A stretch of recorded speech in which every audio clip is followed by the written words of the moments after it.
2024년 8월 5일 연중 제18주간 월요일 제1독서 에레미야서의 말씀입니다.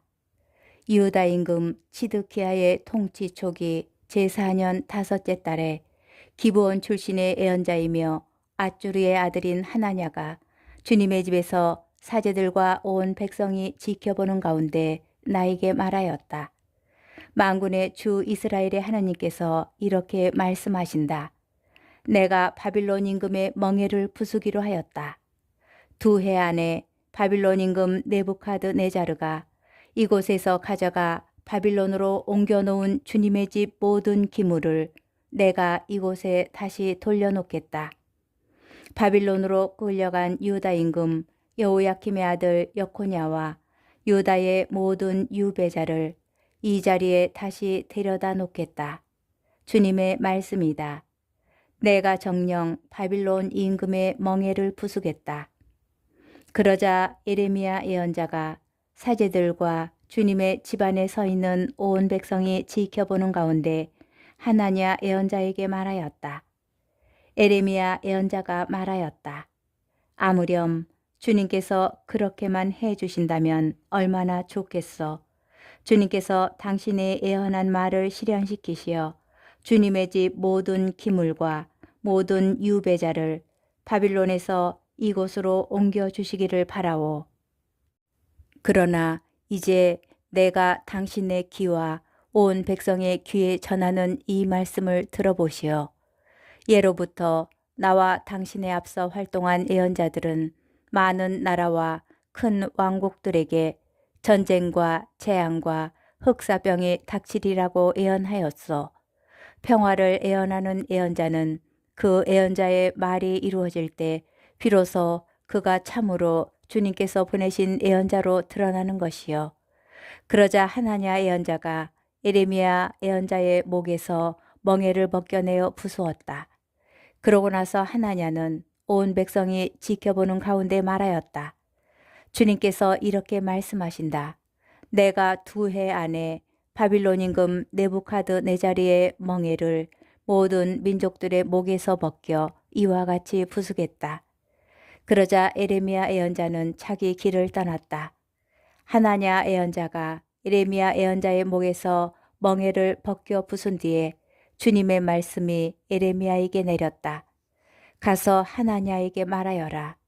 주님께서 이렇게 말씀하신다.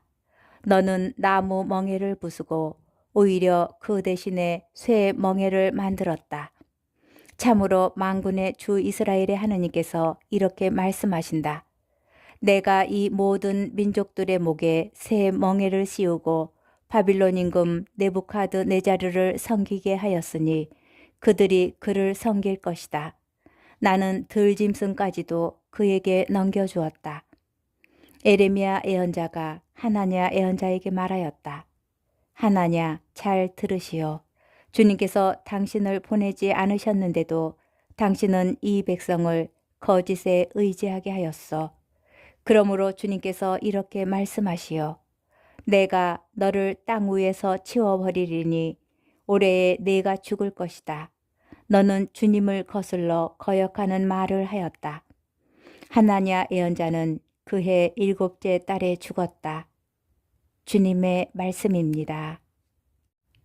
복음 마테오복음 14장 13절에서 21절의 말씀입니다. 그때 세례자 요한의 죽음에 관한 소식을 들으신 예수님께서는 배를 타시고 따로 외딴 곳으로 물러가셨다. 그러나 여러 고을에서 그 소문을 듣고 군중이 육로로 그분을 따라 나섰다. 예수님께서는 배에서 내리시어 많은 군중을 보시고 가엾은 마음이 드시어 그들 가운데 있는 병자들을 고쳐주셨다. 저녁 때가 되자 제자들이 예수님께 다가와 말하였다. 여기는 외딴 곳이고 시간도 이미 지났습니다. 그러니 군중을 돌려보내시어 마을로 가서 스스로 먹을거리를 사게 하십시오. 예수님께서 그들을 보낼 필요가 없다. 너희가 그들에게 먹을 것을 주어라 하고 이르시니 제자들이 저희는 여기 빵 5개와 물고기 2마리밖에 가진 것이 없습니다 하고 말하였다. 예수님께서는 그것들을 이리 가져오너라 하시고는 군중에게 풀밭에 자리를 잡으라고 지시하셨다. 그리고 빵 5개와 물고기 2마리를 손에 들고 하늘을 우러러 찬미를 드리신 다음 빵을 떼어 제자들에게 주시니 제자들이 그것을 군중에게 나누어 주었다. 사람들은 모두 배불리 먹었다. 그리고 남은 조각을 모으니 12광주리에 가득 찼다. 먹은 사람은 여자들과 아이들 외에 남자만도 5,000명 가량이었다. 주님의 말씀입니다. 오늘의 묵상. 예레미야는 하나냐의 말에 주님께서 그렇게만 해주신다면 얼마나 좋겠소 라고 말합니다. 그는 멸망을 바라지 않지만 하느님의 말씀이 심판을 선고하라는 것이었기에 그 말씀을 선포합니다. 하나냐는 하느님께서 자신에게 말씀하지 않으셨는데도 임금과 백성들이 듣고 싶어하는 말을 하고 하느님의 말씀을 물리쳐 버립니다. 내 마음 안에도 참 예언자와 거짓 예언자가 있습니다. 문제는 그것을 알아보기가 그리 쉬운 일은 아니라는 것입니다. 물론 어떤 때는 명백합니다. 하느님의 뜻을 알고 받아들일 때도 있지만 알면서 거부할 때도 있습니다. 그런데 내 안에 있는 거짓 예언자가 나를 속이는 순간에는 정말 깊이 돌아보지 않으면 속아 넘어갑니다. 사람들이 하나냐의 말을 따라가는 이유는 하느님께서 네부카드네자르의 멍에를 부수시고 성전 기물들을 되찾게 하여 주신다는 말이 그들이 믿고 싶은 말이기 때문입니다. 마음 안에서 이것이 하느님의 뜻이라고 믿고 싶은 것이 있을 때 그 마음으로 속게 됩니다. 그런 마음은 여러 가지 그럴듯한 이유를 대면서 하느님의 뜻이라고 속삭입니다. 식별은 쉽지 않습니다. 하느님의 뜻은 인간의 예측을 벗어나기 때문에 어떤 도식에 따라 간단하게 알아볼 수가 없기 때문입니다. 예레미야는 하나냐에게 평화를 예언할 때는 그 말이 이루어져야 참 예언자로 드러난다고 말합니다.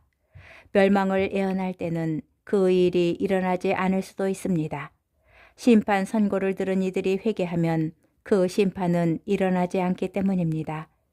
그러나 자신이 듣고 싶은 말을 하느님의 뜻이라고 믿을 때는 진실하게 깨어있는 사람만이 그것을 알아볼 수 있습니다.